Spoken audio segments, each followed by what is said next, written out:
Dobar dan, dragi moji.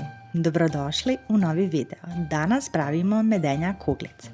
Za ovaj recept vam je potrebno 1 supena kašika šećera u prahu, 150 g mljevenog keksa, 2 kašičice začina za medenjake, 2 kašičice narendane korice naranče, 125 g ABC sira, mascarpone sira ili bilo kojeg drugog krem sira. I na kraju još dodajte 2 kašike meda. Sve to fino izmiješajte, sjedinite kao što vidite ovdje na videu i onda pravite kuglice. Kuglice pravite manje ili veće po vašem izboru. Želim da poželim dobrodošlicu svim novim članovima na ovaj kanal.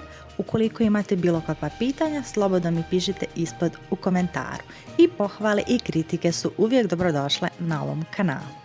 Kada ste napravili kuglice od ove cijele smjese, istopite još 150 g bijele čokolade sa 2 kašike ulja. Možete da je istopite 10 sekundi u mikrotalasnoj, samo pazite da vam čokolada ne zagori i umačete svaku ovu kuglicu u istopljenu čokoladu. Pustite da vam se čokolada stigne i služite. Nadam se da vam se ovaj recept svidio. Ukoliko želite, isprobajte ga, a mi se čujemo u nekom narednom videu. Ćao!